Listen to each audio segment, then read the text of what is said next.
Welcome to you. एक बार तुम्हारा स्वागत है। और आज हम जो बात करेंगे टेलीफोन के बारे में, जो थोड़ी बहुत चीज़ें रह गई हैं जो हमने लास्ट सेशन डिस्कशन किया था, बाघा बॉर्डर वाला। तो बाघा बॉर्डर के सवाल का आंसर होपफुली आपको मिल गया होगा। आपने बाघा बॉर्डर वाला जो सवाल है उसमें कोई क्वेश्चन पूछना है आपको? Are you getting the communication का रास्ता क्या होगा मालूम हो गया? और इसी में अगर मैं डिस्कस करूंगा, अभी थोड़ा सा हम लोग बात करेंगे। जो अभी मैं आपको वीडियो शेयर कर रहा हूँ उसको देखिए। इस पे जो भी पॉइंट्स आएंगे उसके ऊपर हम लोग भी बात करेंगे। एक्सचेंज में जैसा कि मैंने आपको पहले बताया, एक तो आपका स्विच रूम होगा, एक एमडीएफ रूम होगा, एक ट्रांसमिशन रूम होगा, और इन सबको चलाने के लिए पावर रूम होगा। ये इसकी जानकारी हमने पहले वीडियो में दिया था, इसका हमने पीपीटी भी आप लोगों को शेयर कर दिया। अभी आप एलटीटीसी के उस टेलीफोन एक्सचेंज में आए हैं, जहाँ पे एलटीटीसी में जो लोग भी काम करते हैं, जो लोग भी रहते हैं, उनको यहीं से आपको टेलीफोन दिया गया है। क्योंकि ये यहाँ पे सिर्फ यहाँ पे लोगों के लिए दिया गया था, तो यहाँ 400-500 कनेक्शन से ज़्यादा ज़रूरत नहीं थी। ठीक है, तो यहीं पे सारी चीज़ें आपको मिल जाएगी। जैसा कि आप अभी हम खड़े हैं यहाँ के टेलीफोन एक्सचेंज पे, तो यहाँ पे आप इसी रूम के अंदर आप एक कमरा हमने स्विच रूम का बनाया हुआ है, एक कमरा हमने ट्रांसमिशन रूम का बनाया हुआ है, एक कमरा हमने एमडीएफ रूम का बनाया हुआ है। ठीक है, तो अभी मैं आपको एमडीएफ रूम से, जैसे हमने शुरू किया था वहाँ से स्टार्ट करेंगे और सारा 1 बाई 1 तीनों रूम को हमको विजिट कराएंगे। तो सबसे पहले हम इधर आते हैं, हमारी लेफ्ट साइड में, इस साइड में आते हैं। ये हमारा एमडीएफ रूम है पूरा। अंदर आ जाइए, बिल्कुल। ये एमडीएफ रूम है। एमडीएफ रूम में ये आप टैग ब्लॉक देख पा रहे हैं, इनको हम टैग ब्लॉक बोलते हैं। टैग ब्लॉक का मतलब है कि ये इसमें आप देख पाएंगे केवल वायर वायर वायर वायर। इसको ध्यान से देखेंगे, पीछे के साइड में केवल वायर और वायर है। वायर का मतलब है जितने भी घर के वायर थे, टेलीफोन के थे, वो सारा वायर निकल के यहाँ पे इकट्ठा हुआ है। यही दिखाया था हमने, यानी जितना कस्टमर उतने वायर, वो सारे वायर यहाँ पे इकट्ठे हो गए। ठीक है, ये पूरी रैक इसलिए बनाई जाती है ताकि सारे वायर इकट्ठा हो जाए। और ये सब एक ही चीज़ है, ये पुराने जमाने का टैग ब्लॉक है। जैसे पुराना हैंडसेट होता था, नया हैंडसेट होता था, तो आप रंग रूप पे मत जाइए। सबसे पुराने जमाने का ये टैग ब्लॉक होता था, इसमें इस तरह की वायरिंग कर देते थे। और इसी तरह से हमारा ये नए जमाने का और सबसे लेटेस्ट जो है हमारा ये है। ठीक है, लेकिन सब एक ही है। इसमें क्या है, आप ध्यान से पीछे देखेंगे तो एक एक पेयर, एक एक वायर एक टेलीफोन को, एक वायर एक टेलीफोन को, ये सारे एक टेलीफोन को रिप्रेजेंट करता है। यानी कि आसपास के 5 किलोमीटर के दायरे में, 6 किलोमीटर के दायरे में जो भी वायर यहाँ पे इकट्ठा हुआ है। समझ में आ गई मेरी बात? ठीक है, तो अब यहाँ पे सबसे पहली बात है कि इतने सारे वायर में कौन सा किस कस्टमर का है, ये भी तो पता करना पड़ेगा, लिखना पड़ेगा। तो इन सबके लिए क्या किया गया, इनकी नंबरिंग की गई है। ठीक है, आप इधर से नहीं तो बीच इधर कोई भी वायरिंग करेंगे तो उसमें एक टैग ब्लॉक नंबर होता है। पेपर पेन देंगे जरा से लिख के दिखा देते हैं, ज़्यादा चलेगा। ये है, पेन दे दीजिए। देखिए, ये टैग ब्लॉक है। टैग ब्लॉक पे आप जब भी किसी को नंबर अलॉट करते हैं तो उसके रिस्पेक्ट में एक एनी नंबर दिया जाता है। एनी नंबर में एक पहचान पत्र, ताकि ये हम पहचान कर पाए कि कौन सा वायर किस में है, क्योंकि इसमें वायर करना बड़ा मुश्किल काम होगा। तो आप जरा सा इधर लाइए कैमरा पास में। ठीक है, जैसे मान लीजिए मेरा टेलीफोन है 275516 तो यहाँ पे जो भी इसका इंचार्ज होता है, उनके पहले रजिस्टर में मेंटेन होता था, कंप्यूटराइज मेंटेन होता है। तो जब भी हमें नंबर किसी को दे रहे होते कस्टमर को, तो उसी नंबर के रिस्पेक्ट में, ठीक है, यहाँ पे एक नंबर लिखा होता है 4-3-2, इस तरह का वो लिखा होता है। कहीं 3 डिजिट का होता है, कहीं 4 डिजिट का होता है।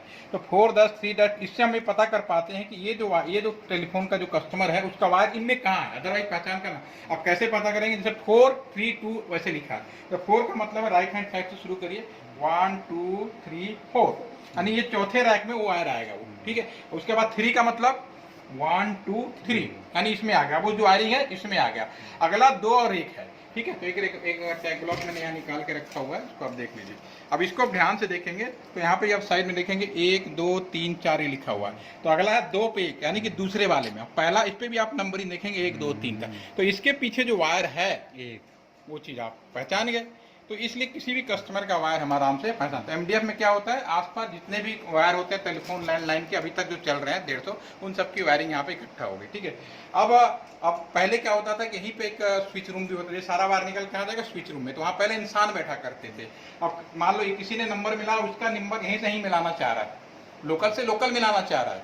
ठीक है, तो लोकल से लोकल मिलाने का मतलब है कि वो पहले जो ऑपरेटर बैठते थे वो दोनों आपस में मैनुअली जोड़ देते थे। इसको बोलते हैं स्विचिंग करना, स्विच करना, टेम्पोररी भी सकते हैं। ठीक है ना, और यहाँ पे हम लोग सुन भी सकते हैं, कि आपस में बात कर रहे हैं, उतना सेफ नहीं होता था। अब वो जो स्विचिंग सिस्टम था वो बदल के हमारा फिर आज के, जब पहले इंसानों के द्वारा ऑपरेटर, फिर इलेक्ट्रॉनिक स्विच, फिर आपका इलेक्ट्रोमैकेनिकल, फिर इलेक्ट्रॉनिक, आज के ज़माने में कंप्यूटर वाला एडवांस स्विच आ गया, सॉफ्टवेयर में काम वही हो रहा है, चीज़ें थोड़ी बदल गई। तो अब ये वायर निकल के कहाँ पे जाएगा, कस्टमर का वायर यहाँ आ गया, अब यहाँ से स्विच रूम में जाएगा, जहाँ पे दो लोगों को बात में कराना। अगर इसी वायरों में है तो लोकल कॉल करेगा, इससे बाहर जाएगा तो फिर वो ट्रांसमिशन रूम के माध्यम से जाएगा, वो भी हम लोग को देखेंगे। तो अगला स्टेप हमारा जाएगा स्विच रूम में। तो ये वायर यहाँ से ऊपर गया, सारी वायर इकट्ठी होते हुए ऊपर आप पोल देख रहे हैं, इस पोल के माध्यम से सामने स्विच रूम में चला जाएगा। ठीक है, धीरे से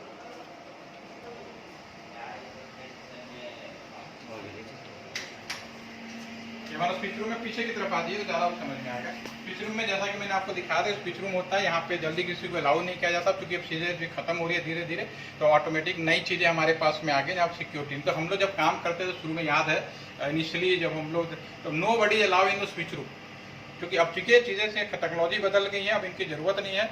ठीक है, इसकी जगह हम नए स्विच ला रहे हैं, IP स्विच। तो आप पीछे से इधर आएंगे, दिखाता हूँ, कोई एक रैक मैं खोल के दिखा देता हूँ। ये जो वायर है वहां से MDF से होते हुए सारे कस्टमरों का वायर आ गया हमारे पास में। ठीक है, सारे कस्टमरों का वायर आ गया। ठीक है, अभी हम क्या करते थे उस जमाने में, पहले आज से 20 साल पहले, काफी अभी दिखाऊंगा कब का बना हुआ, 8 कस्टमरों का वायर खुद ही हम लोग बनाते थे और पूरा का पूरा यहाँ पे वो कर लेते थे, टैग ब्लॉक बना लेते थे। ठीक है, वायरिंग कनेक्टर टाइप का। तो इसमें हम लोग खुद लोग यहाँ पे जो पोस्टिंग होते थे उन 8 का ग्रुप बनाते थे, 8, 16, 24 ऐसे, और नॉर्मली 8 का ग्रुप है। ठीक है, यानी एक वायर में 8 कस्टमर हो गए। और ये हमारा जो स्विच रूम है, ये निकला हुआ है क्योंकि इस पर कोई टेलीफोन नहीं है, क्योंकि जमाना बदल रहा है। लेकिन जो लगे हुए हैं, आप यहाँ पे देख पाएंगे, जो लगे हुए सेम चीज यहाँ पे आपकी लगी हुई दिख रही है। ठीक है, तो ये हमारा इसमें लगा हुआ है स्विच रूम में। तो पहले इंसान जोड़ते थे, चूंकि इलेक्ट्रॉनिक स्विच हो गया तो ऑटोमेटिकली स्विच के माध्यम से जुड़ रहा है, हमें पता नहीं चल रहा, लेकिन काम वही हो रहा। ठीक है, तो लोकल कस्टमर यहीं से हो गया। ठीक है, अगर यहाँ का कस्टमर नहीं है तो शहर के मेन हिस्से में भेजेगा। आपको याद आ रहा होगा, जब लोकल नहीं होता तो फिर शहर का मेन डीटैच में भेजना था। तो डीटैच में भेजने के लिए इन कस्टमरों का इकट्ठा वायरिंग यहाँ कर दी गई। ये हमारा PCM, इनके कार्ड देखेंगे थोड़ा अलग से है। ठीक है, जैसे PCM नीचे भी पड़ा हुआ है। तो इन 8 वायरों का इकट्ठा करके यहाँ पे आ गया। एक कॉन्सेप्ट होता है मल्टीप्लेक्सर और मल्टीप्लेक्सिंग। तो इन 8 का एक सिंगल ऑप्टिकल फाइबर हम कन्वर्ट करते हैं और दूसरे मेन एक्सचेंज में भेज देते हैं। तो कितना भी, ये पीछे का हिस्सा है, इसमें कुछ नहीं है। अभी आप तो बहुत लकी हैं कि अभी आपको दिख रहा है 8 वायर। अब तो जैसे नए जमाने में इंटरनेट वाला आ गया तो उसमें आपको पता ही नहीं चलेगा कब इकट्ठा हो रहा है। ठीक है ना, तो चीजें थोड़ी अपडेट हो रही है। ठीक है, तो ये अब इसको हम फ्रंट में देखते हैं। इसमें कुछ नहीं है, सारे वायर आए। अब जो काम हो रहा है प्रोसेस हो रहा है, लोकल का नहीं जोड़ देगा, नहीं है तो इनको उठा के इसमें भेज देगा। नहीं बोलेंगे PCM कार्ड, क्या बोलेंगे, पल्स मोड। आज के जमाने में ये यूज होता है, ये यूज हो रहा है, अभी भी हो रहा है, ये चल रहा है अभी। लेकिन आने वाले टाइम में और IP स्विच हो जाएगा तो भी आपको दिखाई नहीं देगा, सब सॉफ्टवेयर बेस में। एक IC आएगी, IC के अंदर सारा काम, वायर सब गायब हो जाएगा। अभी तो आप पहले देखो, पहले जब ये वाला चीज नहीं था, ऑपरेटर बैठे थे तो आपको दिखाई जा रही है ये मिस्टर A मिस्टर B से मिला रहा हाथ से। अब वो चीज हमें दिखाई नहीं देती, ये मशीन कर रहा है ऑटोमेटिक। अब ये वायर वाला भी काम खत्म होने वाला है, क्योंकि अब घर में एक ही पेड़ से सारे लोग हम लोग जुड़ जाते हैं। ठीक है, जब आप मोबाइल से हॉटस्पॉट बनाते हो ना, कहाँ दिखता है, लेकिन काम वैसे ही हो रहा है। ये नहीं कि काम कोई बदलाव हो जाएगा। ठीक है, अभी हम फ्रंट से देखते हैं, पीछे देखने में आपको ऐसे दिखाई देगा। ये वाला दिखा दो, ये हमारा 99 6 सितंबर 99 का हुआ। ये कितना पुराना हो गया, 21-22 साल पुराना लगा है, तो कितनी बड़ी चीज रही होगी। ठीक है, और ये कार्ड जो है, एक एक कार्ड में 8 कस्टमर हैं, समझ में आ गया। और ये वाला कौन सा कार्ड बता रहा था मैं आपको, जिसमें अगर इनमें कस्टमर नहीं ऊपर चला जाए इलेक्ट्रॉनिक्स में, और फिर इसका केबल निकल के कहाँ पे जाएगा, ट्रांसमिशन रूम में। ट्रांसमिशन रूम का रोल कब होगा, जब मेन एक्सचेंज में भेजना होगा। और ये कंप्यूटर में जो कुछ ऑपरेशन होता है, यहाँ पे इसका रिकॉर्डिंग होती है। ये सारे इनके कैसेट उस समय अभी भी हैं, अब तो चूंकि सर ने अपने पास खुद ही रख लिया, नया जमाना आ गया, तो इनकी कैसेट रिकॉर्ड होती थी, कौन कितने कॉल कर रहा है, सारी रखते जाते थे रिकॉर्डिंग जो सारी बिल्कुल। ठीक है, अगर कोई क्राइम होता था तो ज्यादा FIR दर्ज होती थी, तो बुलाते थे, तो फिर हमको डायरेक्ट लाइव उस पर भी रखते थे। तो ये आप कोई कहना, इसका टाइम पीरियड होता था 3 महीने, 6 महीने, साल भर, जैसा कॉल डिलीट हो जाती थी, फिर उसके बाद हम डिलीट कर सकते थे। ठीक है, लेकिन अभी तो डिलीट करते नहीं पड़ा रहता था, तो उतना कस्टमर नहीं होता था, आप समय के साथ। अब रिकॉर्डिंग सर इसमें होती है, अभी भी है, ऐसा नहीं है, हर चीज का बिल्कुल अभी में कर देते हैं, उसमें कर देते हैं। ठीक है, अब यहाँ से जो केबल निकलेगा उससे ये बोलेंगे PCM, ये सब वायर है, कॉपर वायर है आपके पास में। फिर ये कहाँ जाएगा, ट्रांसमिशन रूम में। ट्रांसमिशन रूम का काम होगा मेन एक्सचेंज भेजने के लिए। तो हमारे तीसरा रूम ट्रांसमिशन रूम है, जो फ्रंट में है, हम वहाँ पे दिखाते हैं। यहाँ कोई क्वेश्चन सर, इसकी लाइट आधी ले लीजिएगा, भी करा देगा। ये हमारा ट्रांसमिशन रूम है। अब यहाँ पे क्या है, ये जो वायर है एक वायर है, ठीक है ना।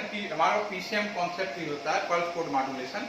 वो 30 कस्टमरों का ग्रुप बनाता है, यानी इसमें 30 कस्टमरों का ग्रुप इकट्ठा करके 120 कस्टमर है तो ऐसे 4 पीसीएम हमारे पास में आ जाएंगे।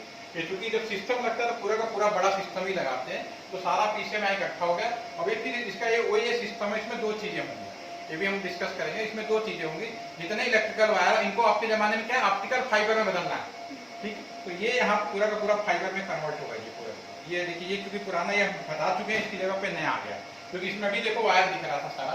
अब इससे भी लेटेस्ट बिल्कुल एडवांस सिस्टम हमारे बगल में लगा हुआ है, इसमें कहीं आपको वायर भी अब दिख नहीं रहा होगा, ठीक है। तो जैसे जैसे आते जाएंगे ना, नई आसी वो चीजें छोटी होती चली जाएंगी। तो ये आपका जो फाइबर है ये यहाँ पे इकट्ठा हो गया पूरा का पूरा, ठीक है। ये वायर, एक वायर वहां से आया स्विच रूम से, अभी ये एक ही में सारा आ गया पूरा, ठीक है। अभी इसको फाइबर बदल दिया। अब ये फाइबर हमारा निकल के ये वायर इस साइड से नीचे नीचे ऊपर से आया ऊपर, ये वाला जो है ये पीछे ये वाला इस टाइप का है, तो कस्टमर का वायर आया, अभी पूरा का पूरा फाइबर में कन्वर्ट हो गया। अब इतने सारे का एक छोटा सा फाइबर में कन्वर्ट होगा, एक ही फाइबर एक तुरंत मेन एक्सचेंज को भेज देगा। जब मेन एक्सचेंज चले जाएगा वहां पर भी रिटर्न, फिर पीसीएम, फिर स्विच रूम डिसाइड करेगा कहाँ का है। अगर किसी और स्विच रूम का तो वहां भेजेगा, किसी लोकल टेलीफोन एक्सचेंज का तो लोकल टेलीफोन एक्सचेंज में भेज के एमडीएफ के माध्यम से जोड़ देगा, या फिर वो फिर टावर के माध्यम से मोबाइल से जोड़ देगा। तो ये इसका पूरा का पूरा एक पाथ होता है। इसमें कोई कंफ्यूजन, क्लियर हो गया? पाथ कहते हैं बिल्कुल ऐसे ही आपका चलता है, राइट। ये पूरा फाइबर, अब फाइबर जो घर तक, अभी क्या जो आप वायर देख रहे थे, अभी घर तक आदमी कस्टमर कैसे जुड़ा हुआ है, या तो मोबाइल टावर से जुड़ा हुआ है या तो कॉपर वायर से जुड़ा हुआ है। अभी पूरा का पूरा चेंज हो रहा है फाइबर में, क्योंकि ये जो कॉपर वायर है इस पे अभी भी स्पीड मैक्सिमम 24 एमबीपीएस से ज्यादा स्पीड नहीं सकते। अब तो जमाना बदल गया ना, कहे जीबीपीएस में स्पीड चाहिए, मोबाइल टावर से जल्दी पॉसिबिलिटी नहीं बन पा रही। तो फिर ऑप्टिकल फाइबर, ये जो हमारा फाइबर है इसकी मदद से हम लोग घर पे पहुंचाएंगे। Fibre to the home, giga fibre है, जो भी नाम से कंपनियां बेचे, सीधा मतलब है फाइबर घर तक ही हमें। जैसे मोबाइल से टावर पे आते हैं नेटवर्क, फिर टावर से सीधे फाइबर, हाँ वो भी स्विच में आएगा। वो ये जो वायर था ना एमडीएफ वाला, वही तो आपको वायरलेस किया आपको। आप लैंडलाइन में क्या था, पूरा घर तक जोड़ दिया। 5-6 किलोमीटर की नहीं होती है। हाँ तो 5 टावर के फायदा हुआ नहीं, 5 किलोमीटर मुझे वायर नहीं बिछाना पड़ा। मतलब कॉपर वायर में क्या 5 किलोमीटर तक हमें केबल डालना पड़ रहा था, तो वही चीज चेंज हुई है, बाकी सब फाइबर है, ठीक है ना। कहीं भी वायरलेस नहीं है। समुद्र में भी आपका फाइबर है, मैंने आपको पहले दिन वीडियो दिखा, दोबारा देखना। एक कंट्री से दूसरे कंट्री में भी जाना, सब फाइबर ही फाइबर है। सब वायर विषय हो गया, सब वायर है, वायरलेस तो कुछ नहीं है। वायरलेस तो खाली टेम्पोररी व्यवस्था है कि लोकल कस्टमर के घर में ताम झाम न बनाना पड़े, या वो ऐसी जगह जहाँ ये नहीं डाल सकते वहाँ पर टेम्पोररी बेसिस पे हम लोग यूज करते हैं। जैसे हिमालय के बहुत सारे एरिया है जहाँ पे हम लोग वो नहीं कर सकते, फाइबर नहीं डाल सकते, तो वहाँ पे हमने माइक्रोवेव क्या, लेकिन प्रॉब्लम वही है, आंधी बारिश तूफान, तो वजह स्टेबिलिटी लानी है तो आपको फाइबर इस्तेमाल करना पड़ा। आज की डेट में फिलहाल तो ये, ठीक है। एनी कोई doubt, any question you can not, otherwise video को बार बार रिपीट करके देखिए। इसमें अगर आपको फिर से मिले कुछ फिर सवाल पूछिए, जरूर बताएं।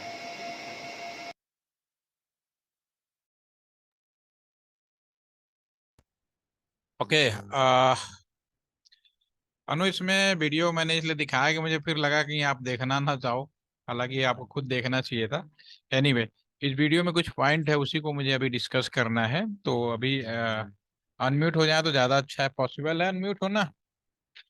इसमें मैंने 2-3 चीज़ें यूज की हुई हैं, उनको मैं यहाँ पे लिख रहा हूँ। आपने मल्टीप्लेक्सर और मल्टीप्लेक्सिंग का नाम सुना है? Are you know what is the multiplexer and multiplexing? Are you know? नाम सुना है कि नहीं मल्टीप्लेक्सर का? और दूसरा नाम है मल्टीप्लेक्सिंग। अब पढ़ाई की है मल्टीप्लेक्सर और मल्टीप्लेक्सिंग की? हेलो, क्या होता है मल्टीप्लेक्सर और multiplexing? Both are the same या डिफरेंट? पहले बताओ। दोनों सेम है या डिफरेंट है? अगर सुना है तो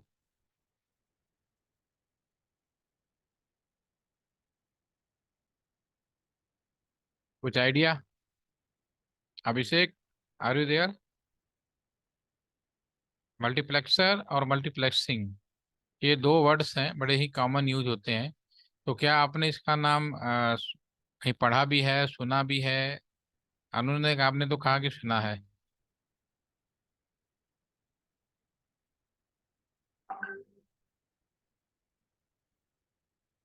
कंफ्यूज हो रहे हैं, चलिए।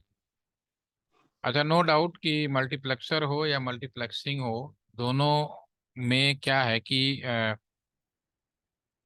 एक चीज अगर मैं कॉपी पे लिखने की बात करूं, what is the multiplexer, what is the multiplexing, तो आप सिंपली ये लिखोगे कि मेनी इनपुट सिंगल आउटपुट, यही तो करोगे।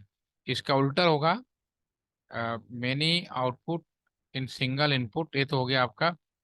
अगर उल्टा करें, सिंगल आउटपुट है उसको इनपुट बना दें, मेनी इनपुट में कन्वर्ट कर दें आउटपुट में, तो डी मल्टीप्लेक्सर हो जाएगा, राइट। तो मल्टीप्लेक्सर, डी मल्टीप्लेक्सर और मल्टीप्लेक्सिंग दोनों के लिए अगर टेक्निकली लिखें, लेकिन दोनों में थोड़ा सा अंतर है, और इसी चीज का हम फायदा उठाते हैं अपने कम्युनिकेशन सिस्टम में। चाहे हमारा पुराना कम्युनिकेशन सिस्टम हो, टेलीफोनी सिस्टम हो, या आज के जमाने का नया कम्युनिकेशन सिस्टम हो, दोनों में इस चीज का हम फायदा उठाते हैं। ठीक है।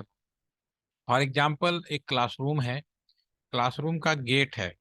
अगर क्लासरूम में बहुत सारे स्टूडेंट हैं और हमने गेट पे कंडीशन लगा रखी है कि इस गेट से एक बार में केवल एक ही बाहर जाएगा, ठीक है, तो इसके दो तरीके संभव है। एक तरीका ये संभव है कि मैं क्लासरूम के सभी बच्चों को एक बड़े से बॉक्स में बंद करूं और एक साथ मैं बाहर भेज दूं, तो मैंने इनपुट सिंगल आउटपुट हो गया। एक तरीका तो ये हो गया, यानी सभी बच्चों को मैंने कुछ इस तरह से डिजाइन किया, इस तरह के हमने कंप्यूटर सिस्टम या जो भी कुछ कह सकते हो, इस तरह से हमने बोर्डे में बड़े से बक्से में बंद किया, तो ये बात भी पूरी हो गई कि जो मेन गेट है उससे हम एक बार में सारे को बाहर कर दिया।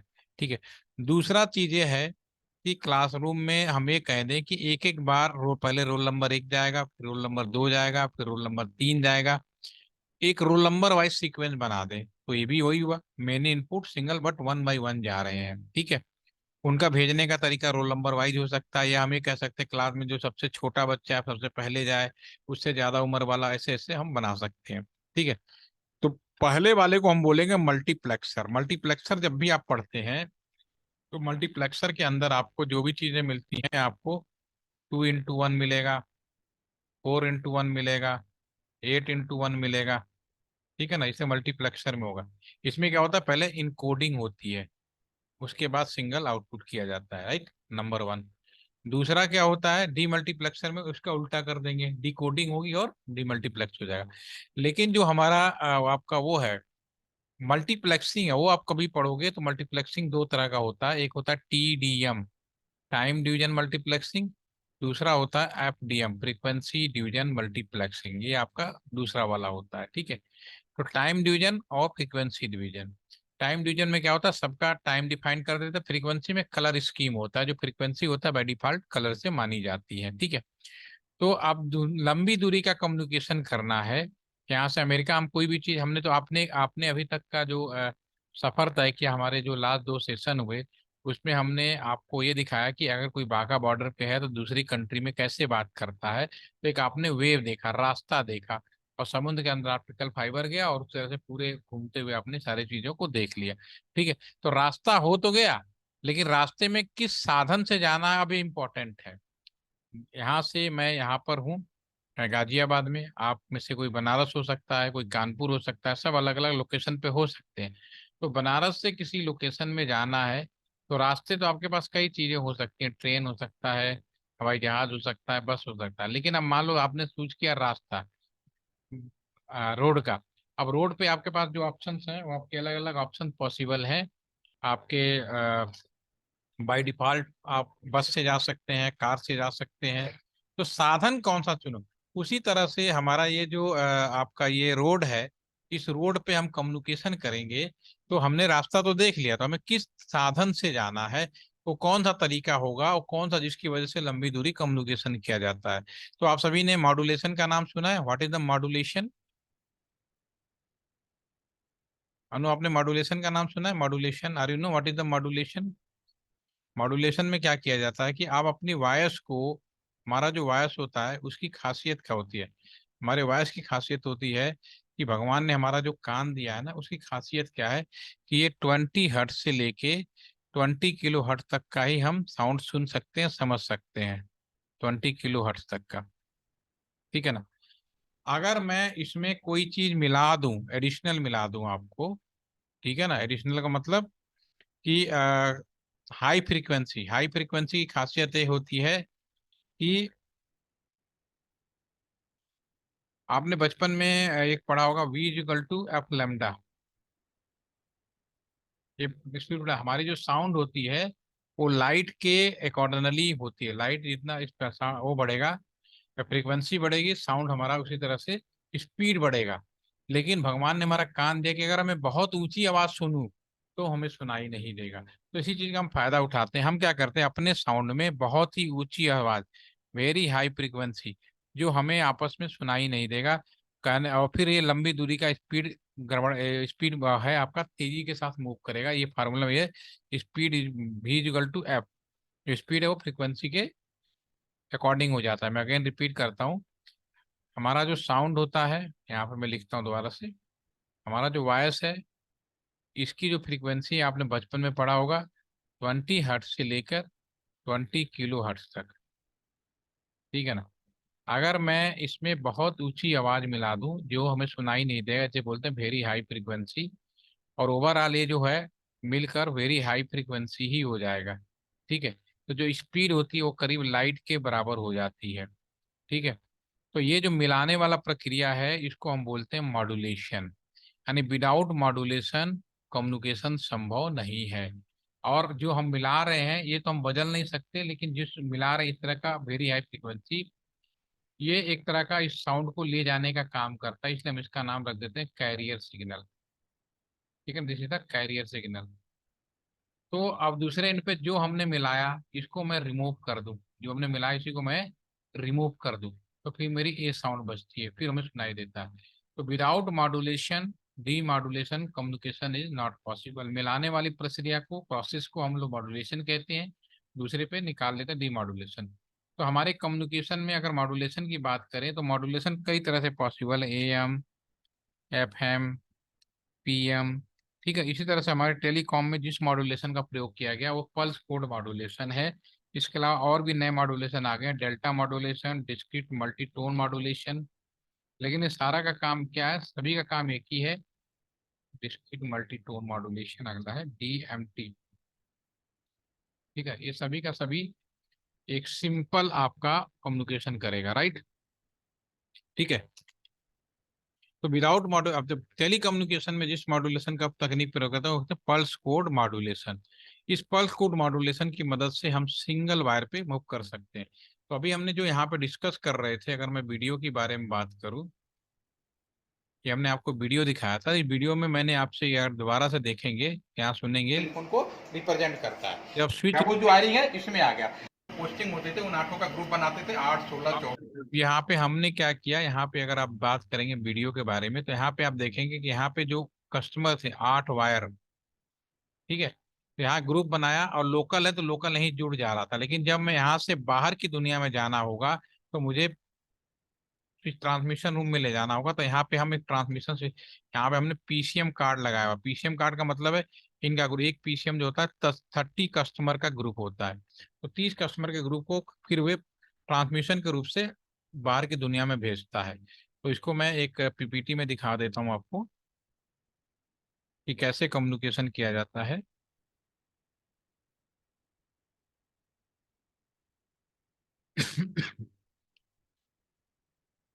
इसमें कभी आपने सोचा होगा एक साथ इतने सारे जो कस्टमर होते हैं, इतने सारे कस्टमर का मतलब है कि हजारों कस्टमर हो लेकिन एक ही पेयर के फाइबर में चल जाता है। तो कैसे होता है कि आप यहाँ पे देखेंगे, ये देखिए। अब यहाँ पे कस्टमर क्या होता है, देखिए जो आपका जो ट्रांसमिशन रूम है, ट्रांसमिशन रूम के अंदर हम अगर लोकल कस्टमर है तो वहीं पे हम पहले मैनुअली जोड़ते थे, फिर ऑटोमेटिक हो गया। लेकिन कस्टमर से बाहर जाना तो हमें 30 कस्टमर का यहाँ पे ग्रुप बनाते हैं, और ये बाया मल्टीप्लेक्सिंग होगा। और ये एक एक, अगर एक एक्सचेंज के अंदर 120 कस्टमर है तो 4 PCM की जरूरत होगी, 4 कार्ड की जरूरत होगी। तो हमने 4 कार्ड लगाया और सारे कस्टमर को आपस में यहाँ पे जोड़ दिया, तो PCM कार्ड में गए और इससे 4 निकलेगा। तो ये वाला जो प्रोसेस है उसमें मल्टीप्लेक्सिंग और कौन सा मल्टीप्लेक्सिंग, टाइम डिवीजन मल्टीप्लेक्सिंग होती है यहाँ पे, ठीक है। उसके बाद हमारा यहाँ से निकलेगा, फिर उसके बाद ये 4 कस्टमर, 4 PCM हो गया, 120 कस्टमर। अब इसको सिंगल आउटपुट बदलना तो फिर यहाँ पे मल्टीप्लेक्सर कार्ड लगा देते हैं, 4x1 मल्टीप्लेक्सर हो जाएगा, सिंगल आउटपुट हो जाएगा। और फिर इसके बाद बाहर की दुनिया में जो कम्युनिकेशन हो रहा है वो ऑप्टिकल फाइबर से हो रहा है। तो यहाँ यहाँ कितना भी कस्टमर हो सब मल्टीप्लेक्स हो गए सिंगल आउटपुट में कन्वर्ट हो जाता है, सोर्स ऑफ ऑप्टिकल फाइबर। यहाँ तक इलेक्ट्रिकल था, यहाँ तक फिर हमें फाइबर में कन्वर्ट हो जाता है। वीडियो एक बार और देखिएगा। अब यहाँ से कितना भी कस्टमर हो सिंगल एक फाइबर में आउटपुट हो गया, दूसरे फाइबर में रिसीवर होगा ये दूसरे साइड में, फिर इसको डिटेक्ट करेगा, वापस रिटर्न बैक मारेगा, और फिर ये आपका डीमल्टीप्लेक्स होगा, फिर चारों पीसीएम में डिवाइड होगा। डीमल्टीप्लेक्सिंग के बाद उसके बाद डीमॉड्यूलेशन होगा, और फिर फाइनली सारे कस्टमर को जुड़ जाएगा। इसी तरह से हम चाहे किसी भी तरह का कम्युनिकेशन करें, चाहे अपने आज के जमाने में इंटरनेट टेलीफोनी भी करें, अगर मैं अभी हम लोग आपस में जो कम्युनिकेशन कर रहे हैं इसके पीछे भी यही राज है कि हम बिना मॉडेम का कम्युनिकेशन नहीं कर सकते। मॉडेम आजकल इंटरनली आने लगा है, पहले हम लोग मॉडेम बाहर भी लगाते थे। तो मॉडेम का मतलब ही होता है, जब कभी कंपटीशन में पूछा जाता है कि व्हाट इज द मॉडेम, तो मॉडेम सीधा मतलब है मॉड्यूलेटर और डीमॉड्यूलेटर, यानी मॉड्यूलेशन और डीमॉड्यूलेशन कॉन्सेप्ट से मिलकर बना होता है। तो ये हमेशा याद रखिएगा, कई बार लोग पूछते मॉडेम का काम क्या है, तो सब कहते हैं एनालॉग टू डिजिटल कन्वर्ट। नहीं, ये तो सेकेंडरी वर्क, मेन वर्क है मॉड्यूलेशन टू डिमॉड्यूलेशन। ठीक है, तो ये पुराने जमाने का कम्युनिकेशन था। उसके बाद समय बदला, नए जमाने के कम्युनिकेशन में आए। तो नए जमाने के कम्युनिकेशन में हमारे पास में जो सबसे इम्पोर्टेंट जो चीज़ थी, एक तो हम कंपैरिजन करते हैं कि पुराने जब कम्युनिकेशन में और नए कम्युनिकेशन में अंतर क्या है। क्योंकि समय बढ़ने लगा, लोगों को मोबाइल भी दे दिया, लेकिन फिर भी लोगों को इंटरनेट की जरूरत पड़ी, क्योंकि नया कम्युनिकेशन था। हर आदमी बात कम करना चाहता है, वो चाहता है कि वीडियो रिकॉर्डिंग हो जाए, हम एक दूसरे से बात कर लें और देख लें, वो सारी चीजें करने की कोशिश करना चाहता था। ठीक है, तो ये नए कम्युनिकेशन में इंटरनेट इज इम्पोर्टेंट। तो यहाँ पे मैंने एक कंपेरिजनली चीज लिखी है कि इन ट्रेडिशनल ओल्ड टेल नेटवर्क, यानी जो पुराना टेलीफोन लाइन है उसके अंदर केवल हम लोग बात करना चाहते हैं, और समय बदला तो थोड़ा बहुत हम लोगों ने एसएमएस भेजना शुरू कर दिया, और वैल्यू एडेड सर्विसेज का भी ध्यान रखा।